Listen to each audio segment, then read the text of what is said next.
What's up, everybody? Welcome to the CanesInSight Daily Podcast, powered by Anidjar and Levine Accident Attorneys. It's Sunday.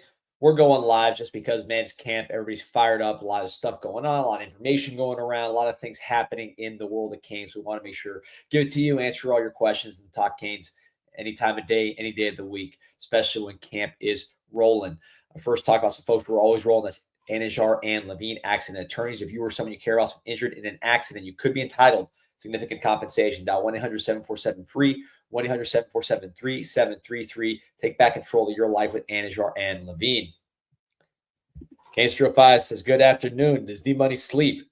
Definitely not at 4 p.m. on a Sunday unless that was my day drinking days. Those days are done. So no more 4 p.m. on a Sunday sleepy times. We're rocking and rolling here. And it's camp season, man. So listen, a lot to be excited about. Just excited to see, pads popping, people playing football. Some of the young guys we talked about for so long, some of the transfers we've talked about for so long, seeing these guys get out there and play ball. So just really fired up about that. We should have Pete potentially hopping in here sometime soon. He's on in Marco Island on the West Coast, and so I think he just drove down to Miami. So he should be on soon. We might be getting him on, but either way, man, we're rolling. Appreciate everybody in the chat. Look at this, guys. It's off fire right now. Yeah, we got to get they're asking about the street. We're working on it, man. We're working on getting street out here Sunday, and we're kind of all over the place, just firing up live when we can. We get a minute away from our families, so we'll see if we can get him on. But yeah, man, a lot to talk about. Obviously, I think kind of foremost in my mind as far as where we're at in camp, still so early, just really, again, we're big picture stuff. I've talked about it, health, Beck, etc. That wide receiver battle, man, is something that is catching my attention because it is a wide battle. And what I mean by that is it's not like four guys fighting for three spots, right, or something like that. There are a lot of guys in the mix, and that makes for a good team, exciting battle, and a lot of different skill sets that we could talk about. So you're right at the top. We talked about it before. CJ Daniels, the Liberty transfer from Liberty after a 1,000-yard season, could have gone to the NFL, goes to LSU, suffers a foot injury, a little bit slower there, still played, still started, still caught a lot of balls, helped the room overall, but he wasn't as dynamic as you saw in Liberty with a 20-yard per catch. So gets offseason foot surgery, comes to the University of Miami, comes back towards the end of spring, has his summer now, and you're seeing him in camp, and I think he's somebody who looks healthy, who looks strong, who can catch the ball away from his frame and really brings some calm to this group. You need a veteran in that room, at least one veteran. We've seen it with KJ Osborne, guys like that. Alan Hearns back in the day, of course, Xavier Restrepo. That veteran presence really does make a difference when the quarterback knows, hey, this is a guy who's going to get open. He's going to catch the ball. He's physically strong. He's not going to get knocked off his spot. This is somebody that we can trust and go to, and that player knows exactly what he needs to do. So I think Daniels brings a much-needed element to this offense, and we say wide receiver battle. Ultimately, these guys are all battling for touches, for opportunities, but I think Daniels is somebody who I don't see leaving this battle. So he's probably the most comfortable guy just because of what he's done, what he represents, what he brings to the table. Assuming he stays healthy, which, of course, we all hope he does, I think you can pencil him into this spot. And after that, man, anything goes. JoJo Trader, extremely talented. Lighter. Want to see him continue to put on that strength, callous up a little bit, but his ability to get in and out of breaks, reminds me kind of what Jacoby George brought you last year, but a higher level version of that from a talent standpoint. And George was productive for us. I think Trader has more talent, but a similar kind of style to him with that smooth change of direction and ability to track the ball. The buzz continues to be on Malachi Toney at the wide receiver position, number 10. He was number 12 in spring. You saw him catch a bunch of touchdowns in the spring game, really dominated all spring. You heard his name. Now I was watching ACC Network, and they were talking about him because one of the hosts talked to Carson Beck. Carson Beck was kind of like, hey, this is the guy. So he switched his number from 12 to 10, and he's somebody that I said this on CanesInSight.com, which is our website, 7.5 million posts and counting. Sign up today if you want to talk free with Canes fans all day, any time of the hour. 4 a.m., you write something, people will respond. Is the biggest Canes community on the planet. So, we talked about him all spring. There was some buzz on CanesInSight. There's buzz all over Twitter about this player. He's just so consistent, man. And he's just so beyond his years in terms of his approach to the game, number one, off the field, the way he studies, the way he prepares, the way he takes care of his body, all way ahead. These are things that typically will trip up a freshman. These, with him, that's a strength. Day one, film, off the field, just, again, good decisions, football preparation.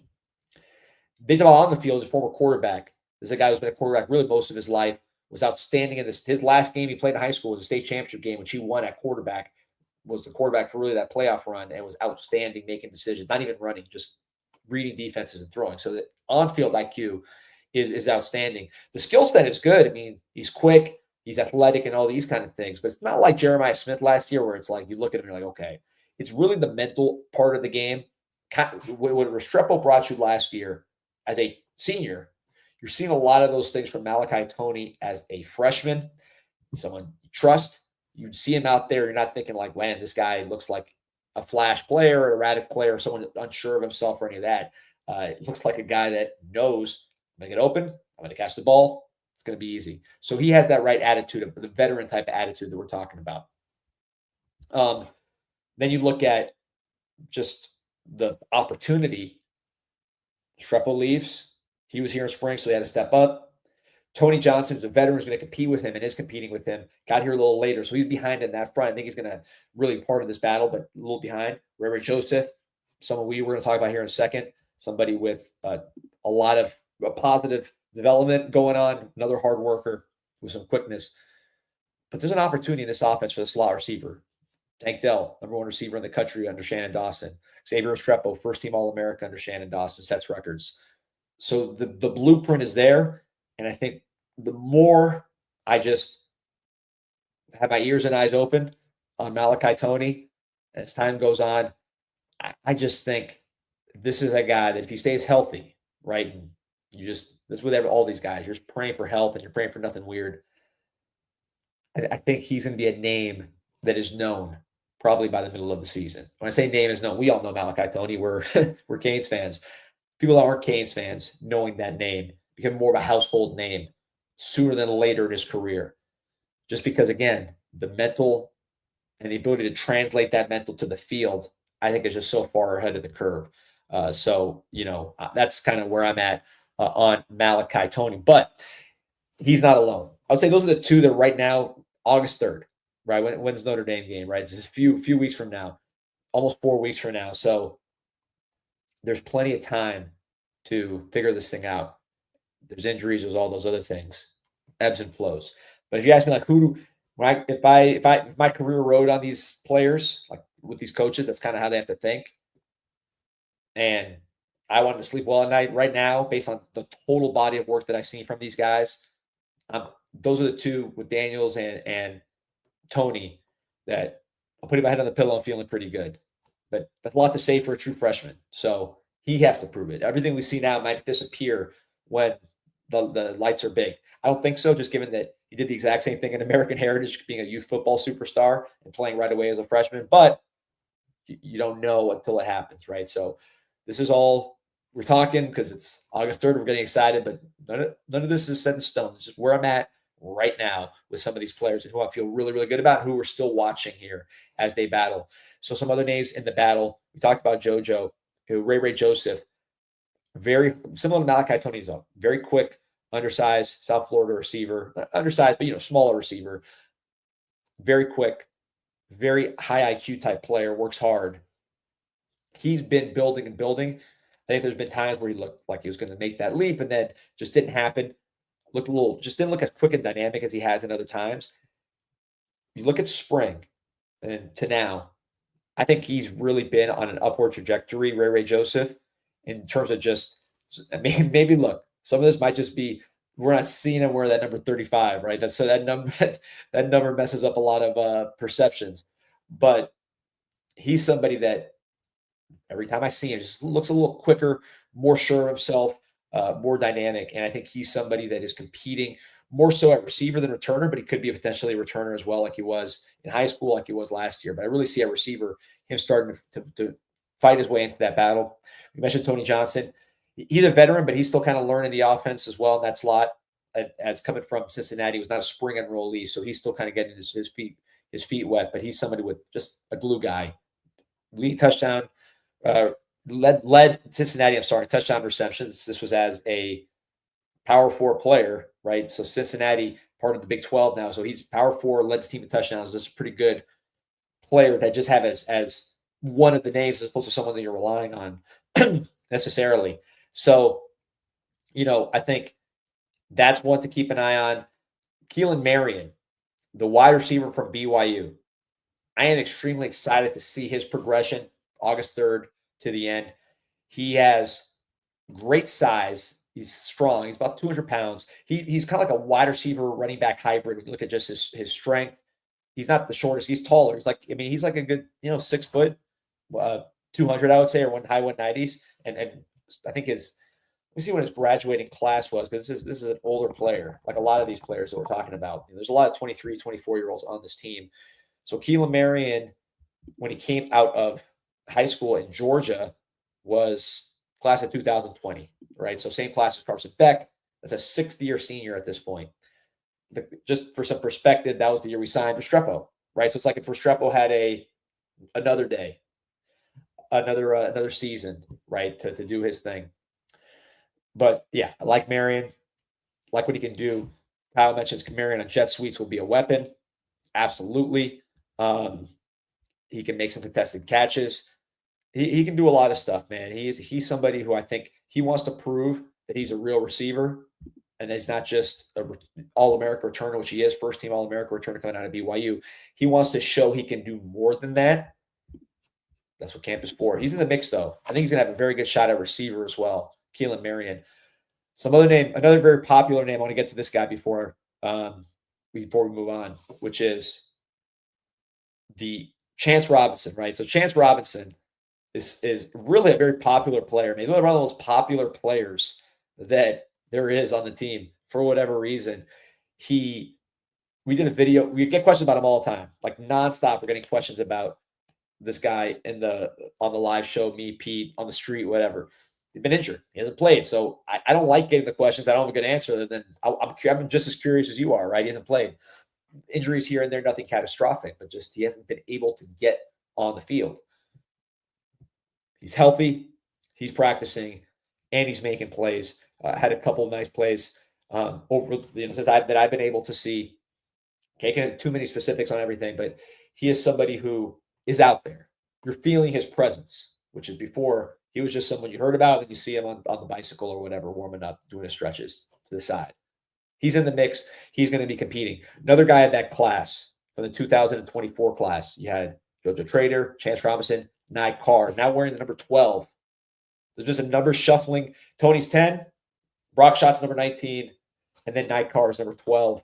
And he's making plays as well, lining up different places, doing his thing. He is somebody who brings a lot of play speed to the table. When I mean by play speed is, I don't know if Nye Carr is somebody who runs 100 meters necessarily, but he is somebody who in a game can bring a lot of speed. And this is not the fastest wide receiver core by elite college football standards. There's guys that can run. But when you look at this team, Keelan Marion, very good return. I don't see a ton of pure speed from the receiver group, like I thought, like 4-3 kind of thing. Nye Carr has very good play speed. He can get downfield. He can do some of those things for you, which I think provides a valuable angle to this receiver room. Going back to the freshmen, I put these guys last but not least. I wanted to focus on other groups, but this freshman class, and I talked about Malachi Tony up front just because I kind of had to, but this group of wide receivers, meaning the 2025 class, was a class that was not very heralded because you had some lost battles. Jamie French didn't go our way, Dallas Wilson, Vernell Brown. So because of some of that, this receiver class maybe just didn't feel great. Seeing these guys in person, seeing them compete, seeing them just showcase all their different skills and complementary skills, I think we hit a home run with this group of wide receivers. We talked about Malachi Tony. We've talked about Josh Moore plenty on the show. Big, 6'4", 200 plus, can run, can contort to the ball, right? He can adjust, big hands, catch outside the frame, hard worker, competitive, all those things. I don't think he's as far ready. Tony's so unique in his mental that puts him on a different pedestal. But I think Moore is good mentally and is continuing to work and get his progress in. flashes from him that are big flashes. Dalen Upshaw from Phoenix City, Alabama, 3-star player last year. In 2024, I talk about all the recruits, and I like aspects of all of them because that's why they're getting recruited. They're not, you focus on what's positive about the players. But like, if you're asking me personally, we all have our like favorites, not just the 5 stars. It's everybody's favorites. In 2024, those who listen to the show know Elijah Lofton was my favorite player in that class. As far as like, this is my guy. I love the way this guy performs. I think he's very underrated. Past year, for me, that was Dalen Upshaw. And I think with Dalen Upshaw, what he brings to the table is just a complete skill set. He's young, right? So he's not like a tapped out player. He's an ascending player. You look at him, he looks like a young kid in a good way. But he's strong, sturdy body, strong core. You're not throwing him off. He's not losing his balance all the time. He's sturdy. I compare him to Alan Hearn sometimes because of that sturdiness to him. Good length. Does not drop the ball. Good hands. Great route runner. Twitchy out of his breaks. Knows how to run routes. Has a feel for setting things up. And then mentally works hard, gets better, consistently finds a way to get it done. I am a huge fan of Dalen Upshaw. He has some run after the catch as well. You saw that in high school. I think he's going to be one of the more complete receivers to come out of that recruiting class, which was an incredible class for wide receivers. But in the state of Florida, there's a guy from Alabama who didn't get as much hype. I think maybe if he played in Miami Central or Northwestern, we'd be saying we cannot lose this guy. And now you see why he is a really, really good player. So Chad, let me know if I missed any players there. It's harder when you're solo because I gotta go straight through. But I think I covered that room, which really to me is a very exciting room. Oh, Kyle says Tony lost his 3-star when he reclassified. Whoever took away Malachi Tony lost his 4-star to go down to 3-star when he reclassified. If anybody ranked Malachi Tony as a 3-star, he could have been class of 2020. He probably would have been a 4-star. Man, this is ridiculous. He's an outstanding player. He's just not physically, blowing you away with his size. What he reminds me of, and I'm not saying he's as good. This is what I always say with the comparisons. I am not saying he is as good as this player. I am saying that they have similar styles and strengths and weaknesses. And off the field, totally different as far as like the character stuff and some of the erratic emotional behavior. Put that to the side. Antonio Brown from Miami Norland, Central Michigan, and of course the Pittsburgh Steelers. He was a quarterback at Miami Norland, just like Malachi Tony was really a quarterback. Not the biggest guy, not tiny, but not the biggest guy, not the fastest guy. I don't think either of them are like 4.3 kind of track stars. They play fast, but they're not track stars. Very quick in and out of breaks, very fluid and loose and natural with the ball in the air, can adjust to the ball. And then just having that awareness that, hey, this is where the quarterback wants the ball. I'm going to get here. I'm going to sit down in the zone. I'm going to come back to it. Just the little nuances of the game. And, of course, great hands and great work ethic. Say what you will about Antonio Brown. His work ethic is outstanding. So I'm not saying that Malachi Tony is Antonio Brown. What I'm saying is, if you look at their strengths and weaknesses and their background and kind of where they came from, what positions they played, their size, whatever, I see a lot of similarities between those two. If you were comparing to like a Santana Moss was much faster than a Malachi Tony, more dynamic. And probably Santana Moss took a little while. He wasn't as instantly ready as Tony is. Tony came in ready. So they're different types of players. Of course, maybe there's other comparisons outside of this South Florida bubble that make sense. But to me, that's what I think with Malachi as an Antonio Brown. We'll see. And also punt return, put him in the mix there. So, yeah, man, I'm excited about this wide receiver group. I think because you hit so strongly on the 3 this year, and that's premature, maybe you got to see him on the football field, but at least August 3rd, if you're asking me, do I want to trade in these 3 and maybe get a chance at some other guys? I'm good with the 3 we got at that class. So that's going to be a jolt of life to this room with those guys being in there.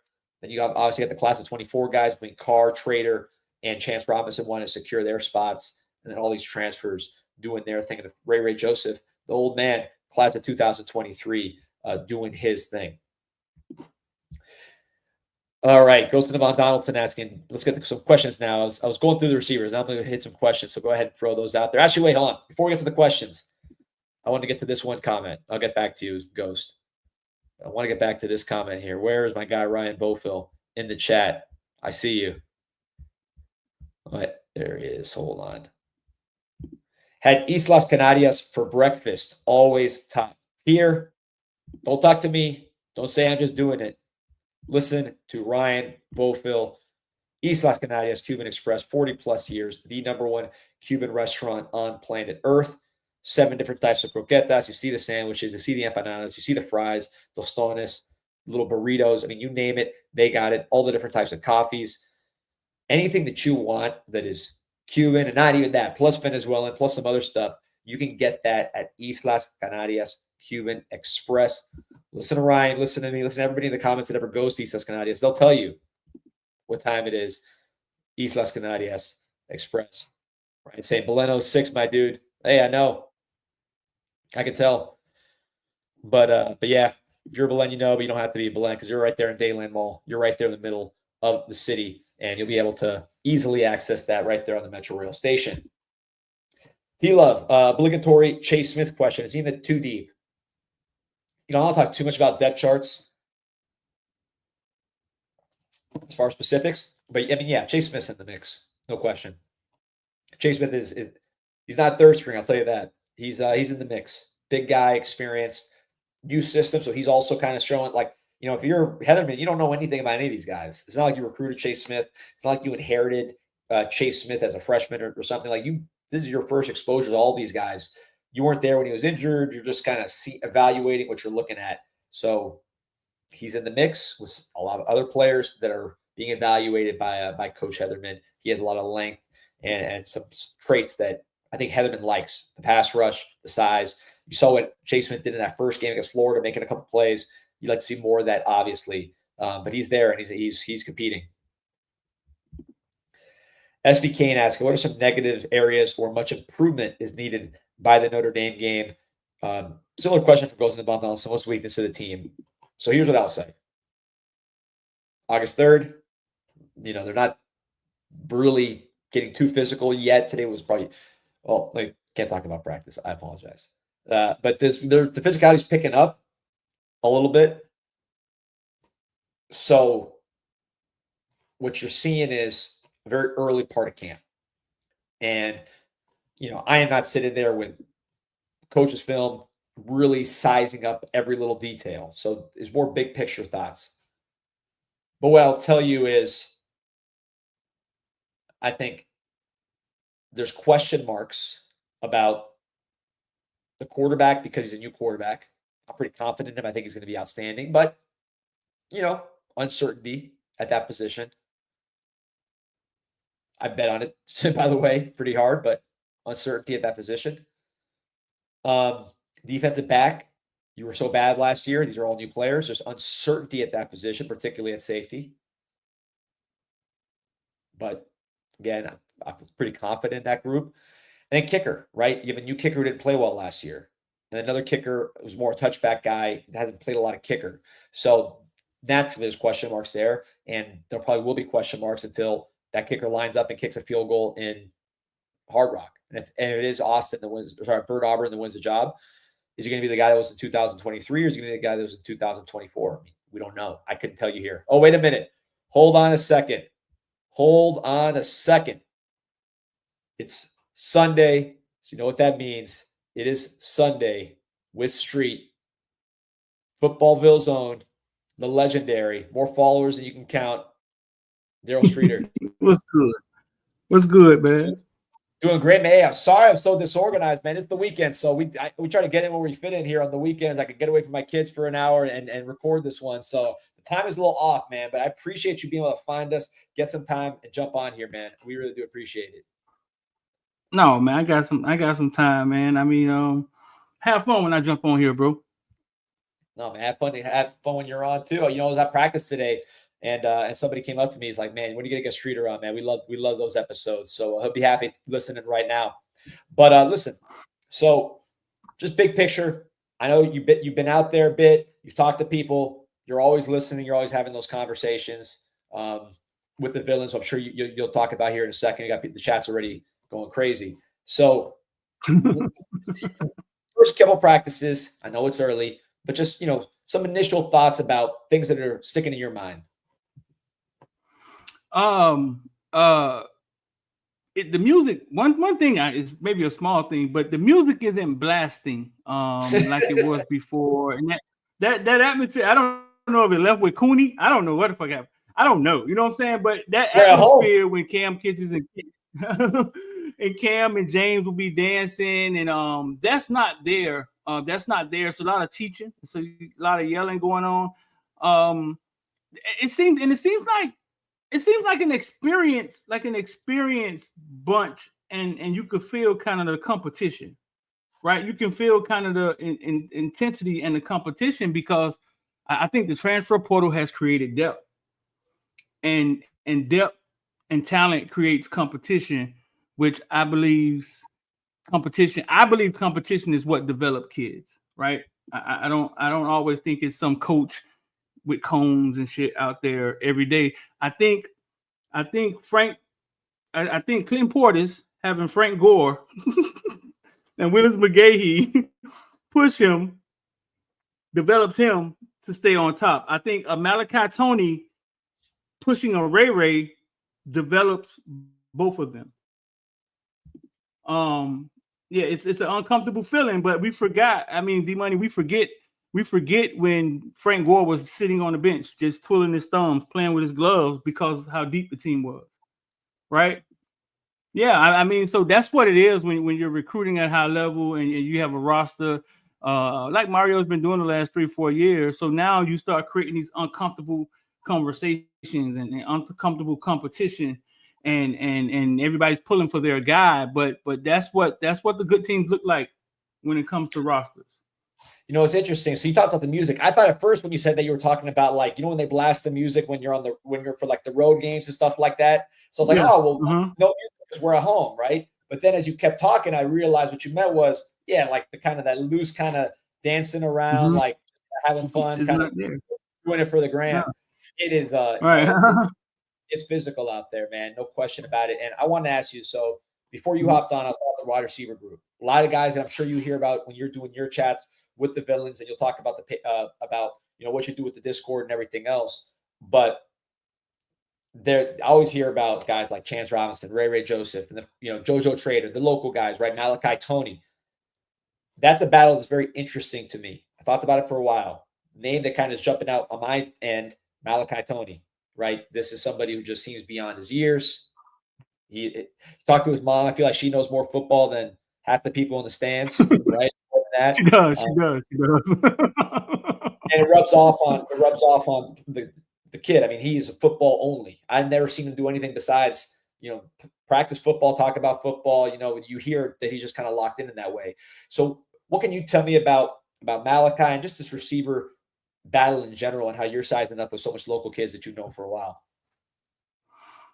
I think I spoke to Malachi the other day at Media Day, and I told him like watching him at the University of Miami in spring was like the most explosive I've seen him. It was weird. It was like watching someone step up, getting a room where there's older guys, there's talent, and he stepped his game up. And it was like it's almost like he stepped his game up.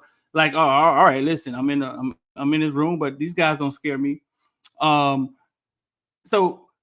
So you take a Malachi Tony, who was a quarterback his whole entire life. For the people who didn't know, we're going to have to tell these stories for the next 3 years. You know what I'm saying? He was a quarterback his whole entire life. That's why he was able to go to quarterback in the playoff run and win it, because that's what he is. He's naturally a quarterback, right? Him and his family made a decision for him to go to wide receiver. You take him and you put him at wide receiver with the DNA of his dad who's like a Dade County legend, the whole legend. He beat Devin Hester in a race, which is truly real, because Devin Hester texted me about it, but it really did happen. You know what I'm saying? He beat Devin Hester in a race, and one of the fastest, most exciting kids we've seen, folklore stories coming out of Dade County, is his dad. You met his mom. His mom is thorough. I mean, she's put out nothing but athletes. I mean, all the brothers were high-end athletes. But Malachi Tony walks in this room where there's a Ray that's been sitting behind a Restrepo, right? And he's been sitting behind a Restrepo, trying to get to Restrepo, who statistically on paper is one of the University of Miami's greatest wide receivers. And he's hungry. and then you add a Malachi Tony in, who comes in and is just super talented, right? So Ray has to raise his game, right? I saw Ray catch a down and out the other day, and it looked like Santana Moss. I can't lie. He ran it so fast, and we haven't had speed we haven't had that speed, right? And I think that's what competition does, right? Like either you're going to sink or you're going to swim. You got one guy, nobody's talking about Josh Moore. Like it seems every practice he goes deep and catches the ball on somebody's head. He's a quiet guy, laid back guy. He's not going to force the issue. But he's there. He's there. And then you got an Upshaw who comes in, and he did very well in the spring, right? Yep. But then the part that people don't want to talk about is the transfer portal kids and actually paying the transfer portal kids NIL money, right? so they come in with that, and I think sometimes that puts them in front, right? And you kind of have to take it from them, like Horton had to take it from Sam Brown, right? That puts them in front of the guys that are there because how NIL works and where the money comes from. We ain't got to get into all of that. But how it works is you told some these guys have value. They believe have value. So sometimes like a CJ Daniels gets first look, right? Yep. So he gets out there. CJ Daniels gets out there. So it seems like it's a JoJo, CJ Daniels, and a Ray. That's what it looks like to me. And then you add a tight end. You add tight end to that, Lofton to that, and that is just Carson Beck having. That's Carson Beck having weapons that I don't think he's had in his career. But a CJ Daniels who looks like, to me, he looks like Rambo Sam Brown, like without not as athletic as Sam Brown. He doesn't seem to be a fast guy. Yeah, but he seems he could run a route, put his foot in the dirt. You know what I'm saying? He's skilled. He could catch the ball on the sideline, you know, and get 2 feet down. Yeah, right. That's what it seems like to me. He made a few plays this week, which awed X, my partner. X went to tweeting about it. I was like, "Oh, X, hold up, X." X went to tweeting about him, but he made a few plays this week that kind of wowed X. So I don't think he's the guy that's. He reminds me of kind of Horton, right? Like he's kind of the same guy, with probably more experience. So you get those guys out in front, and then Akeem Marion will get a shot. Who doesn't seem as polished, right? He doesn't seem as polished as a wide receiver yet, but very quick. Saw him running back punts, and I mean, he looks like a natural running back punts. I mean, but doesn't seem as polished. But because of the way NIL is set up, those guys will get a look, and it's kind of like you have to take it from them, like Mark Fletcher and Damian. Like last year with Damian, the running back, and we didn't know what was going on. We're like, man, he doesn't look better than Mark Fletcher. Like, but he's starting. Like, what the hell is going on? And, you know what I'm saying? So I think that's going to be there. But whatever battle and competition, I just hope that they rotate the guys this year, bro. Yeah, no, and look, we'll see. It might look a certain way in camp. Yeah, and look, it might look a certain way in camp, and then you get to the games, and the player you didn't think was going to step up is the one getting open and catching the ball, and you kind of adjust to that, right? We've seen that happen before too. So, question from Grizz. He's asking, who's going to be our Jeremiah Love stopper? Appreciate your support, Grizz. I mean, it's going to be a team effort. I'm sounding like a coach cliche central here, but you don't stop. You know, it's not like basketball. Remember they had the Jordan stoppers or whoever the guy was going to cover the player. It's going to be a team effort on that one. I think the key with Jeremiah Love is and it's easier said than done. You have to avoid the 70-yard, 60-yard touchdown. Look, if that's a 30-yard run on his best run, you're not happy about it, but at least you got him down to the ground. You know, but then so it's almost like the team up front and then the safeties, which you got 2 new safeties. You know, if Jacoby Thomas or whoever's getting turned around, this guy's going 60, 70. That's a different play than if you get him down to the ground. Maybe you tighten up on defense, freshman quarterback, you force a field goal. Maybe the kicker misses the field goal. It's a live, crazy stadium. So to me, it's just avoid the back-breaking explosive play with Love. He's a great player. You never really stop guys like that unless you're really having just an unbelievable day up front. But don't let him get all the way out. is what I guess what I would say. Tackle, avoid the big. Have you seen them running the drills yesterday? Notre Dame put out a video of him. Oh my fucking God! They were talking about it today. They were like, "Man, that's just practice, man. Everybody can look like that on skeleton." So it's like, I don't know. That was the talk of town today. I was talking to people about that one. It looked like he was floating on water, but Jordan Lyle looks like that in practice. He looks like the shiftiest, quickest. Like he looks like the shiftiest, quickest back we have, even though we have those smaller guys. But he looks smooth like that. But man, that was impressive yesterday. You're right, man. It's going to be all the 11 having to corral to tackle that guy. We got a Wesley who I think is going to play really fast this year. Yep. I think he's going to play fast. I just think it took the years for him to get it. And once he gets the defense down pack, he runs fast to the ball. Like he gets to the ball fast. But it'll take all 11 to stop him because that's what they're going to hit us with. Yeah, we almost got 1,300 on live. So like and subscribe to the show, man. That's the word got out. The streeter was on, so the numbers are flying up here, man. So how many was on here before I got in here, dog? How many was on? Come on, stop it, man. Probably about 800. But listen. So you touched on a couple of receivers. I'm going to go back to Malachi because I have a specific question I want to ask you. Because I know these are people that you've just seen in their progression, not just what we're seeing right now. But with Ray Joseph, right? I know you're tight with Luke. We hear all about Ray all the time, but the kid himself, he didn't ask for all that. This guy's working hard, studying the playbook, working on his body, trying to get better. You don't hear him say, at least outwardly, like I'm sure he wants the ball, he wants to play, but you don't hear him talking, yapping or anything like that, causing problems. He's out there putting his head down, working. I have seen him look quicker and faster to me than he did before. I don't know if it was an injury or if there was a weight situation, or if maybe it's just my perception and he's just playing with more confidence. But he looked quicker and faster to me from spring. He looked quicker than he did in the season, and then that's carried over to now. So I don't know what you think about Ray. That's what it is with Ray. I think, and I'm gonna put this on Dawson. I think Dawson has an offense in his head and the way it should be set up, and it's kind of like he don't go outside of what the pieces should look like.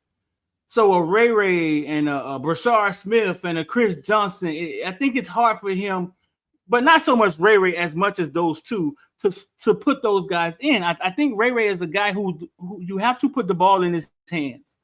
Now he's been working with Sly who's done Restrepo and Jeremiah, and it's Sly's kind of helped him, you know what I'm saying, in route running, because I think Ray was just a ball in hand guy, kind of like Brashard. Sly Johnson, who you're talking about, for those who don't know, Sly Johnson. Sly Johnson, right? Premier athletes, wide receiver trainer. He trained Restrepo. He was the only trainer Jeremiah Smith ever had.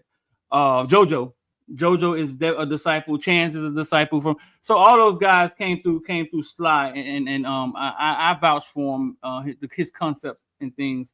But Ray had to kind of slow down. Like he had to, hey, listen, you don't have to run a route at full speed in order. It's about this and it's about that, the way you get open. And Ray kind of talked about some of that on media day. But I think, dog, like I think he's a guy that once he catches that down and out, right, and he put his foot in the ground, he's going to go 60, 50, 40. Like you're not running him down. Like it's not like right when Restrepo would catch a down and out, right? You're not catching him, and we haven't had speed like that in a long time. Like you could send him on a go ball, and he may be the fastest guy we have to send on a go ball to stretch a defense, and we haven't had speed like that in a long time. But I question, like Dawson, like does Dawson have the patience, or you know what I'm saying? Does Dawson like want to get him involved that way? He seemed to be very comfortable with a Restrepo, and it may fall some on Carson Beck too. Carson Beck is a very experienced guy. He may know how to get him involved because we need those big plays, bro. Like we need to be able to have those 2-play drives, like we had with Duke Johnson and shit. Like, we're not that fast to the top level. Compared, it does say Miami to like the Miami we've seen at the top compared to now. I wouldn't say speed at those positions is where we're. That's not our strength. It's not like you have Philip Dorsett, Travis Benjamin, guys like that. Even on top of the street, you don't have guys of that speed, like track guys, basically that can play football as well. So I can see Ray kind of helping with that situation because you're right. He's not just a normal slot that's kind of quicker than fast. He's quick and he's also fast as well. Sometimes it's like Restrepo. Right. You're quick, not fast. He's quick and fast. I want to ask you, going back to Malachi for a second, because I made this comparison before you got on, but you have more background. Wait, hold on, D. Hold on. Before we get off Ray, hold on. I got a question for your chat, and then you can ask me a question. Yeah, go ahead. Why when there's a kid, right, that wants to be a Cane, he sits down, he works hard, right? All right, where are you going? I love it. It seems like the fan base, like kind of, they kind of start getting sour on that guy because they start in their mind thinking he's not good enough. But all you guys ever ask for is, I want a kid that wants to be a Cane. Right? But then when you get one, you want to try to fill his roster spot. Let me ask you, Street, did you talk to Mirabal on media day? Were you around when he talked about Samson? Because he said no, I wasn't. I didn't say it's on video. We got it up on the website. He said the exact same thing about Samson, which was basically exactly what you just said. He goes, because someone asked about Samson, and he was already ready for it. He was waiting for someone to kind of give some negativity on Samson. He jumped on him, and he was like, listen, everybody's going after Samson. We talk about the portal all the time, how bad it is. People don't, they do a little bit, and they leave, or they leave before they've done anything. This guy stayed with the program. Speaking about Samson, you could say the same thing about Ray. A 5-star pancake. Yep. You could tell Mirabal was ready for it. It wasn't like it was off the cuff. He had thought about it. He was ready to kind of give that little. And what did rant. he say? What did he say? Just like, hey, he goes, you guys say you hate the portal and people leaving and lack of loyalty, but then you got a kid that's loyal, doing it right, trying to develop, and everybody's saying what's wrong. So in the context of Samson, but you can say the same thing about Ray. So that's right. Hold on. You want me to see your chat crazy? I'm good. I'm gonna see your chat crazy right now. The same thing went with Ja'Cory Brown, right? Ja'Cory Brown wanted to sit at Miami and become that 4th year, 5th year starter, get better at that's all he wanted, right? And he got ushered out of here, right?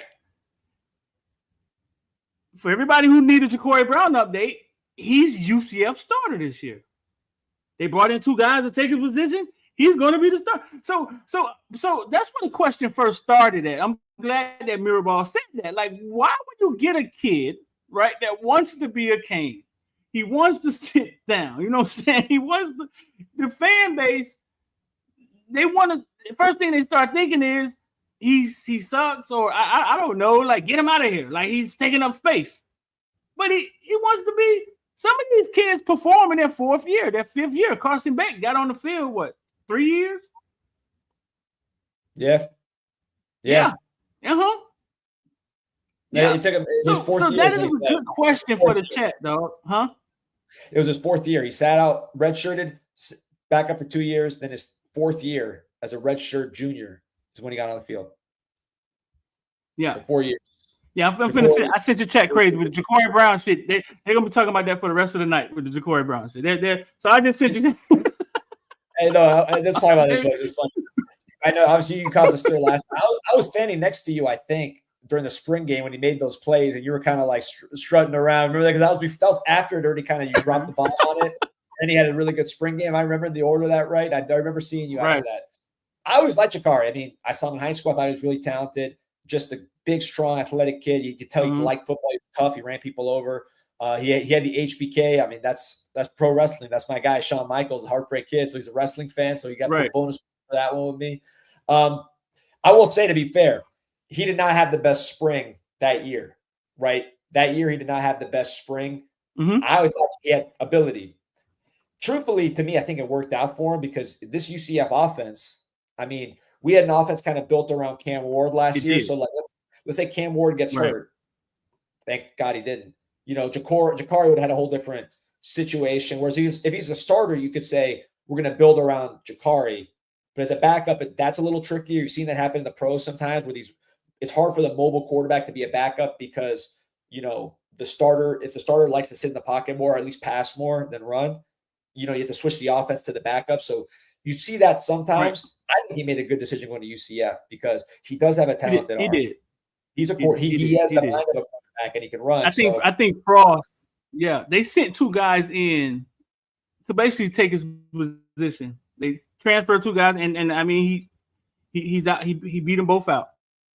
I think he beat them both out. I think the offense is kind of tailored more to him. But I mean, and we can go on from here. I just knew he was better than Reese Profenberger. I knew that. That's all I was trying to argue. At the least, I knew who Reese would never start for a D1 school, a Power 5 school like that. I knew he was better than Reese. You couldn't have convinced me to that. I'm not Ray Charles. Definitely more talented. You couldn't have convinced me to that. Definitely. I think, I mean, if I'm being, again, I'm not even playing devil's advocate. I'll tell you what I really think. I'm a Ja'Cory Brown fan too. I'm not one of these people that's just like, this guy's sorry. I think if you build an offense around him, he can play quarterback. And if you don't build an offense around him, I think, wide receiver, he'd be incredible. But I think he can play quarterback if you build it around him the right way. I just think last year, It was such a Cam Ward-centric operation, as we saw when the season started, that it's hard to have a Cam Ward-centric operation and then a totally different Ja'Cory Brown center situation as the backup. You know what I mean? So like, if the whole thing's built around Cam, you want his backup to be. I think that's what. Yeah. Right. I think that's what made him an outlier. Right. That's what made him an outlier. That's what forced me to ask Mario those hard questions. But that's what made him an outlier. Dawson I don't think Dawson wanted to. You're right. Like, you didn't want it. It couldn't shift to that. You know what I'm saying? But that's fine. I mean, like I said, he set the start and he's good on that. So you was going to ask me about Tony, right? Yeah, good memory. So yeah, I was going to ask you about Tony because the comparison I made. I know you were out of the city for a little bit, right? You were. I know you served and you were out of the city for a little bit. So I don't know if you were around when this was going down, when this player was in high school. But we're looking for like a comparison for Malachi Tony. And I've heard people compare him to Santana Moss. I don't know if he has that kind of pure speed of a Santana. To me, right. Santana was so fast. He kind of reminds me a little bit. I'll pull up the video, and this is just an excuse to pull up this old video because I love doing this. I like looking at these old highlights and breaking them down with you. You talk about Duke Johnson from Norland, Antonio Brown, right? So you look at Antonio Brown. He's about the same size. I heard you say that. Same speed. Like physically, they're not that much different. And you look at all these highlights of Brown in high school when he was under recruited. He's playing quarterback. He just kind of looks like him, right? Just, I don't know, quick. He's super smart. Forget all the stuff that kind of happened to Brown off the field. I'm not talking about that, obviously, but he's smart when it comes to playing football and working at football. You can't say he's not a cerebral player. So I don't know, man. Maybe Malachi passed more than Brown was like a running quarterback, but I don't know, man. What do you think about that comparison? Tell me why I'm an idiot. Malachi. Well, Malachi wasn't really a running quarterback. Malachi was kind of. I can't even say Tutu Atwell. Tutu Atwell ran more than Malachi. I think you kind of hit it with. How fast was Antonio Brown? Like if you gave him a 40. He's not going. He's not one of these guys that's going to run the 100 meters. You know what I mean? He was like fast, but not. He's not like Santana Moss or anything like that. He's probably like 4.45. Right, but you never would have known that. You would have never thought. Yeah, you never would have known that watching him play. That you would never would have thought that he lacked any speed. Man, I think I want to start. I want to say closer to Tutu Atwell. Tutu Atwell was a short yard blazer. Like he would always win shuttle runs at these camps and stuff. Yeah, he was fast. Antonio Brown was such a technician and worked so hard. I can see it. Yeah, I can see it. I can see it. I can see it. Yeah, I can see it. But I want people to understand when Malachi Tony played quarterback in youth football, he was a throwing quarterback. Like he understood exactly what was going on. And I'm talking about from like 9, 10, 11 years old. He could command the offense. He knew what was going on. He knew where everybody was at. I have a lot of videos of Malachi at quarterback. Yeah, and that's crazy that Antonio Brown comes out of Norland, and he's like one of the hush guys. It kind of reminds you of like Amari Cooper, right? Like as good as he was, like when you think of greats in South Florida, you don't even think of him. I never heard of him until he got to college. So, I mean, he really flew under the radar, and I was following everything at the time, but look at him, man, he was so quick. You said something that's very true. You said a lot of things that are very true, but one thing that I want to focus on, which is, Malachi, you're right. He was not a running quarterback. I saw him in just the last game he played, right, was the state championship game against Orlando Jones with Darion Coleman. Mm-hmm. And he was like 17 for 18. And truthfully, if you went out there and watched the game, you wouldn't say like he's like, Lamar Jackson or any of these guys. You're like, this guy looks like Cam Ward, because he was out there just reading the defense, chucking it. He'll run a little bit to the side, he wasn't wanting to run. He was a throwing quarterback all day. Or at least Charlie Ward. At least Charlie Ward, right? Like Charlie Ward. One of the Wards. That's right. Well, anyways, I want to get that comparison out there. Also want to shout out Crashlight, man. You are the man. We appreciate you. Appreciate your support for this show, for the website, for everything that we do out here on CanesInSight, man. Appreciate your consistent support. You are people like you and everybody else, the reason why we do this thing, man. So appreciate you. Machete brought me back to earth. What are we talking about, Antonio Brown? We on this year. Only care about the men on this yew. I'm just trying to do some compare. Hey, listen, we're trying to switch it up a little bit. It's so bossy in the chat, right? Barbershop talk. So just like, going back a little bit, not necessarily always just what happened today, right? We watch this for a while. You've seen patterns emerge. You've seen this and that where you say, hey, history repeating itself with this and that. You got to look back sometimes to understand the players and the team that you're watching. So I go down memory lane too much, but I love no. I think that adds character to what you do, man. Don't listen to these people, man. We love them, but it's thousands of them. They all have different ideas. You know what I'm saying? You got to kind of do what you feel is comfortable, bro. And I think that you're able. I think the fact that you're able to do that on the fly. You know how many guys that have channels that can't. They don't know how to go find those videos. Like they don't know what they're looking at. Like they don't know how to find them. Man. I'm learning too. I'm used to having Pete out here to produce, man. I'm producing myself. I don't think I even know how to turn on the computer without my wife helping me. So this is we're learning together out here on this whole deal. But okay, so Carson Beck. This is someone who people don't realize, because one thing about Beck that people don't realize when it comes to you, because they see you sitting down with Camp Kitchens or whoever from South Florida. You go down the list all the way on Hall of Famers. We know the people. Just check out your page, Footballville. Of course, check out the Discord at Footballville. But you've interviewed a lot of South Florida guys. Yeah. I don't know that you also, while he was at Georgia, interviewed Carson Beck. So you know him before this, and I know you've been at practice. You've seen him throw. You've heard kind of talk about Carson Beck just because you talk to a lot of people. Where are you at on Carson Beck right now? Given we got more information now that he's at least started throwing in public. So where are you at Carson Beck?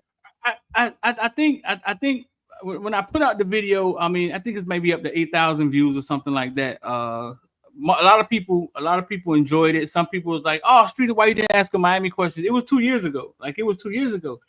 But what I want you guys to understand, it was me actually showing.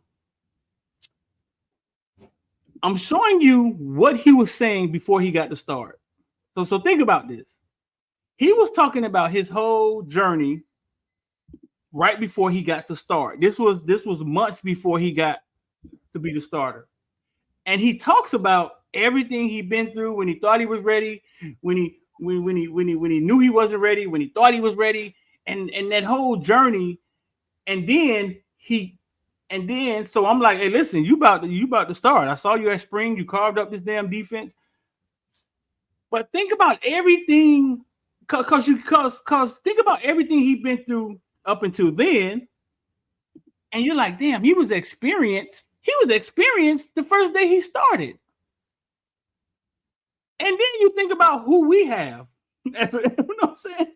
You got to look at it that way. Now, what do you call it, D? Like if he was experienced then, just not on the field, right? He knew he was ready to go. Hey man, I've been sitting here. I'm ready to go. I went to watch him that spring, and he carved that goddamn Jalen Carter defense up. He carved it up. This is 2 years later, bro. And you guys complaining about this is 2 years later. We have the best quarterback in college football at UM. And I'm telling you now, I don't have to wait to after. Like with Cam Ward, we said it before. Holy crap, this guy's finna be our quarterback. I can't believe this. We have the best quarterback in college football. I know the guy. I've spent a lot of time with him. Very smart guy. Now I have the experience to go with it. As a coach, you can't. Man, every time I talk to Dawson about this guy, he goes to smiling. You can't ask for much more. So I want to talk about I don't want to compare him too much to Ward, but one thing that I notice about the two, and I want to get your thoughts on this, is to me, both of them are so quick-minded, right? Mentally, football-wise. Just I don't think it takes them a long because they're number one, because they're smart, number two, because they both got a lot of experience. I don't think it takes them that long to figure out what's going on in front of them, right?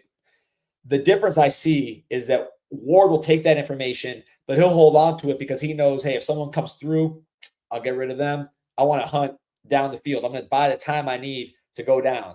So he's not holding the ball because he doesn't know what's happening. He holds the ball because he knows, hey, I can always elude this guy. Let me get Restrepo, get open down here, whatever it is. Right. Whereas Beck, he'll read it fast also. And both these guys got really quick releases too, both of them. But then Beck will read it and be like, all right, this is not open. Check down. Boom. Mark Fletcher, Jordan Next Lau. play. Hey. Yeah, next play. You think that's a fair comparison as far as those two and kind of how they operate? Yeah.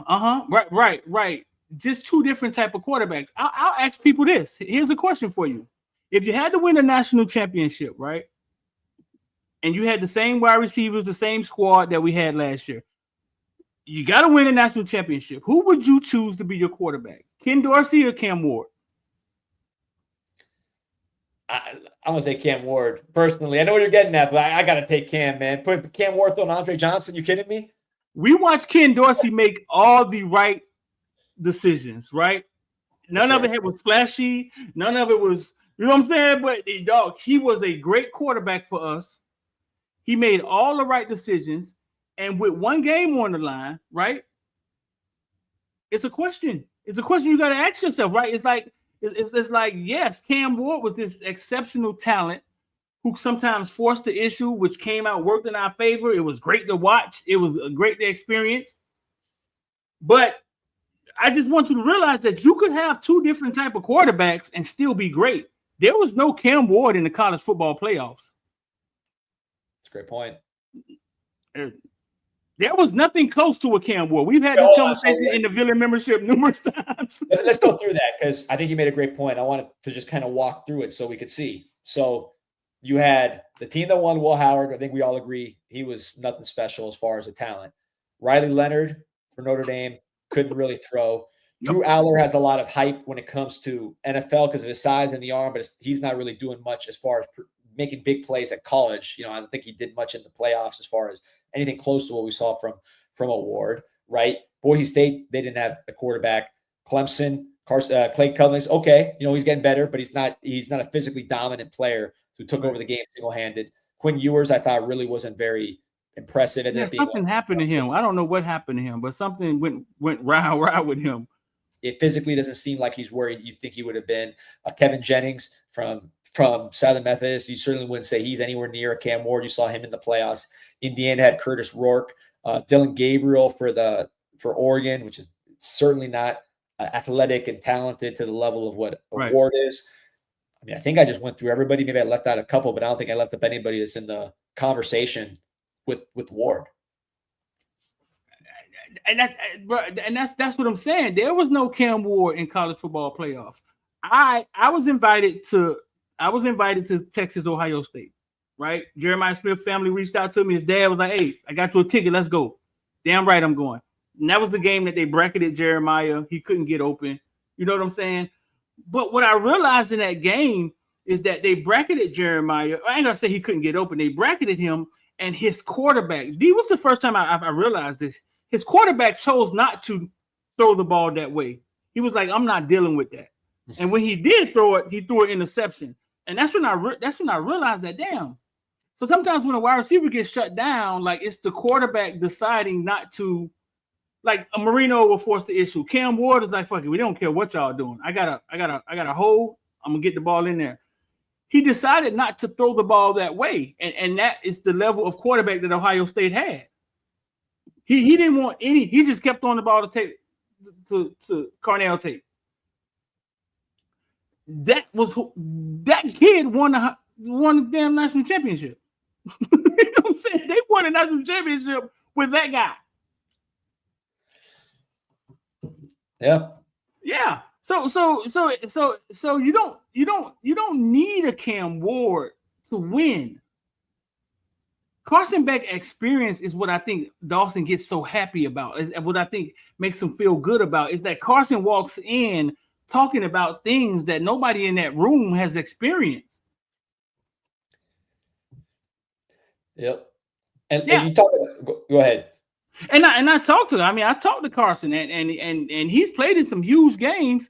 He knows he's in the ACC. You know what I'm saying? Like he's been through a lot. And now you send him to the ACC, and yeah, it's to him. 2 years ago, I talked to him about the game slowing down. Oh, it's going to look slow for him this year, and he's going to make some plays for us. So we talked about things that maybe Cam Ward and Beck have differences with. One of the things I think is very similar is kind of what you were talking about a second ago, which is experience. You know, like with Ward. He's not somebody that was just like, you remember Michael Vick when he was a freshman at Virginia Tech? Like, it was just like, he was born with it. He was out there and it was like, he was just born with it. He was faster than everybody. He had a better arm than everybody. He knew no one could tackle him. It was just easy. Ward worked his way to be what he was. And by the time we got him, he had played 4 seasons as a starter. 2 at Incarnate Word, 2 at Washington State. 4 seasons as a starter. Usually when you start 4 seasons in college, in the history of college football, you start 4 seasons, you're out the door. But because of this COVID year, you see Jaden Daniels have 5 years as a starter. Bo Nix have 5 years as a starter. And then now Cam Ward have 5 years as a starter. So you have guys with just extra experience. They know the answers to the test, kind of like what you were talking about. They've seen everything already. Beck, 3rd year as a starter coming up, but 6 years in college. He's seen national championships. He's been in big games, the whole thing. So when it comes to experience, right, especially with a good offensive line, you have the time to kind of figure out what's in front of you. You can't underestimate that aspect, especially when you're going against a quarterback in Notre Dame that hasn't played one snap. You can't. You can't. Those guys you just named, Bo Nix stayed in college football long enough to almost over 55,000 yards, 50 touchdowns, and we thought he sucked. Yep. They ran him out of there. Yeah. So when you talk about experience, they both were experienced.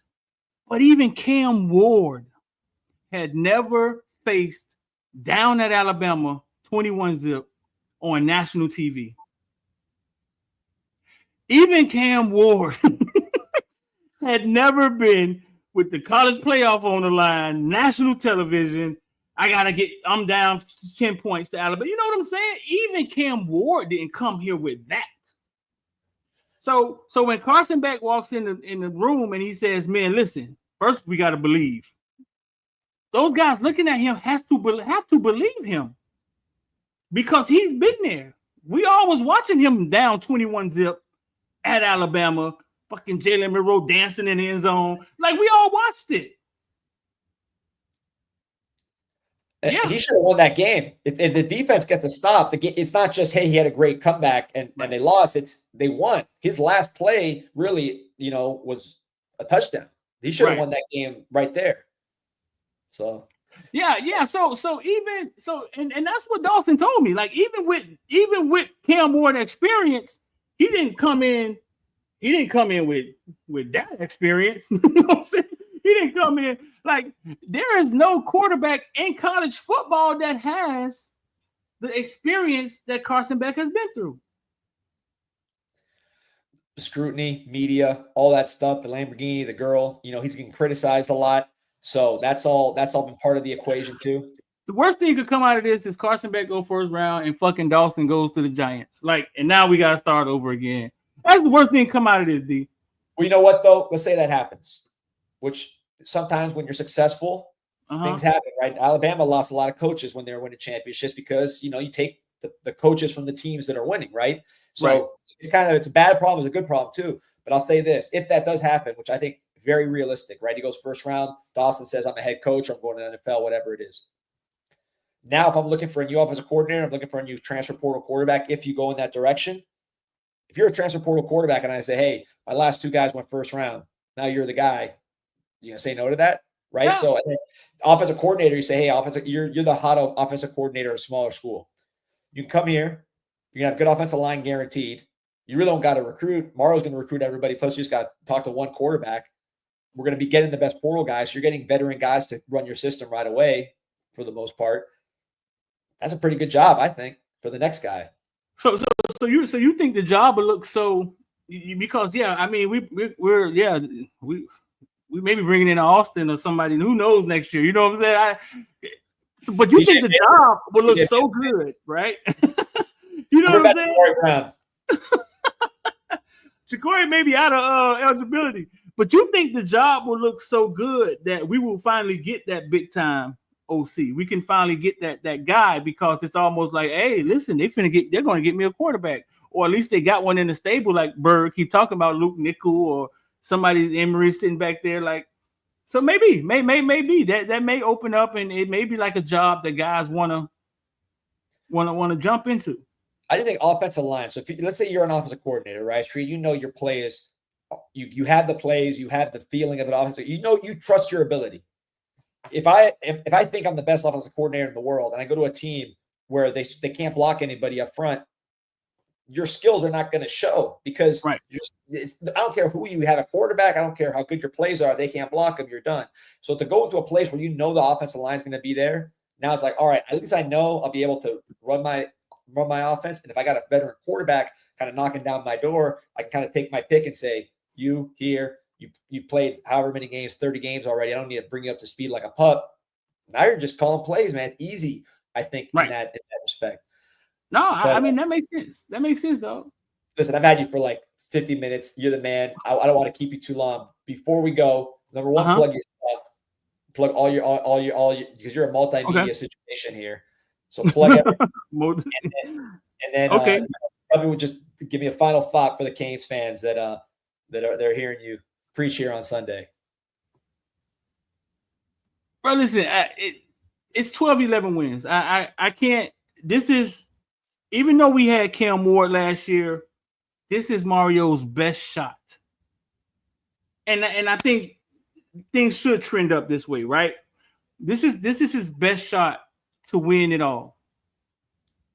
Clemson is sitting there, very experienced. I got to vote with the ACC preseason team. Clemson had half the goddamn team. Did you see that? Yeah. Good build the board. Bro, I don't even know how that happened. But at some point in time, Miami's going to have to step up and punch Clemson in the mouth and put them back where they came from. I want people to understand there's no way of avoiding it, right?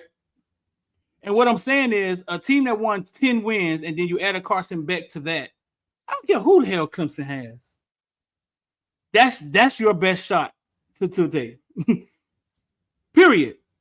So 11, 12 wins, that has to be the floor. I don't give a damn. 11 wins, that has to be the floor. And Clemson eventually has to get put back in Death Valley where the fuck they came from. Like no, bro, we can't allow a team from Death Valley to run a conference for 20 years. There can only be one, right? If you want to be the top dog, you got to knock them. They got to knock them off. They got to put them back. We beat them once. Now this time we need to beat them good. I think Notre Dame has a 10-point butt whooping coming. I for some reason I just think we're going to look faster than them again, like we in 2017. Yep. And we was in the Villa membership reliving that game. I was there. I was 300 pounds. I was fat and shit. And we was looking at my video, man, and the crowd was screaming, and Notre Dame couldn't do nothing. It was 24-0 at halftime, bro. Shit, I was fat in 2017 too. I was looking at some old pictures with my kids, and they were laughing at me, man. They were clowning me. They're like, "How'd you get so fat, man?" And I was like, "Hey, I was trying to feed you guys. I was working and trying to deal with you guys. That's how I got fat, man. You're out here laughing at me after the fact." But anyways, it's all right. No, bro. I think you add a Carson back to a 10-win team, bro, and you have the recipe for ACC championship title game. That's just how I see it. Every team has questions. If you don't think the transfer portal has created questions on every team, then you're just delusional. Because it has. So we got the best quarterback in college football.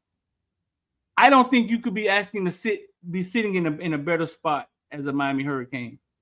That's just my thoughts. You got me fired up. All right. So if they want to sit in a spot in a Discord, on a YouTube channel, on a podcast, tell them where to go. They're hearing you now. They know what you're bringing to the table. So tell them where to go. Okay. So I just added a link under your Twitter, under this video on your Twitter. So you become a villain, or just go to Caneville, follow Caneville 305. We got like 30,000 Twitter followers in the description at the top, the bio. You can become a villain. Or go to our highlights on Twitter or any of our YouTube pages. Go check out our YouTube. We're live at the football practice. It's something new we're doing this year. We're live and we're just talking during practice. We show you a little bit of practice. We give you our input on practice. So go check out the videos in the description of any of the videos, man. You can become a villain. It's just our membership, I think, is I keep the numbers to myself. There's a couple hundred people in there, you know what I'm saying? And they're in there talking, whether it's in the voice chat all night long about the Canes and crashing out and national championship or bust. But listen, as villains, we got something going on. D. You see it in the chat. Villains, we're meeting at the ACC championship. Shout out to Bird. That's it. We got guys buying their tickets now. We're going to get a section and fuck it. We're buying our ACC championship tickets now. And we're going to meet at the ACC championship, and that's the name of all our videos that we're creating this year. Is see you at the ACC championship, bro. I mean, that's the standard at this point, bro. I mean, it's no going backwards. Hope Crystal Ball watching. Love it, man. Love it. By the way, you hear me say Footballville, Caneville, and the hat. So people who don't know, Footballville's the broader. That's all college football, high school football. A lot of great content there. Caneville, Cane specific with Discord and everything else. I subscribe to both. Appreciate both products. So streaming, like I said, sorry, we're trying to just get in right here on these Sundays, these weekend shows, because life's crazy, but we're always on in the mornings. And anytime you want to get on, the people go crazy. Just let us know. You got an open invite, man. Appreciate everything you do. Anytime, bro. Go Canes. See y'all in the Discord, man. We out. All right, man. Streets the man. Always love these shows. Appreciate everybody in the chat, Crash Light, everybody supporting what we do. Almost 2,000 on. So if you're new to the show, like and subscribe to the channel. Before we get out of here, talk about the Miami Hurricane team store. New product right in time for the summer. Look at those Adidas Light Blaze slides just dropped. There you go. I know everybody is wearing sandals in the summer here. You got that. I'm not a fashion connoisseur, as you can see from I wear Goodfellas white tees from Target every show. So, I can't say I'm a fashion connoisseur unless I'm wearing, of course, Miami Hurricane team store Canes apparel. But these look pretty cool to me, man. I like these. So you tell me what you think about these Adidas Light Blaze slides. Anything else? Go to Miami Hurricane team store. You can go in person across the street from the University of Miami or MiamiHTS.com. Use promo code INSIGHT20. You get 20% off your first item. Promo code INSIGHT20. You get 20% off your first item. And look, we talk about this one all the time too, but it's worth talking about, which is you hear me. I'm being very coy about practice because we really can only report on the media stuff. There was no media availability today. So I can't get specifics about what happened today. I will be on the show tomorrow. We'll always talk. Me and Peter, or Sebastian, whoever's there, we'll talk about what we saw in the open part of practice. But as far as the closed part, really not going to hear about that unless you join Canes Connection using CanesConnection.com/CIS. Make sure you use this promo code so you get access. Promo code INSIGHT50. I believe that's right. Let me make sure. Actually, CIS50. I'm sorry. I got to get my promo codes right. What am I doing out here?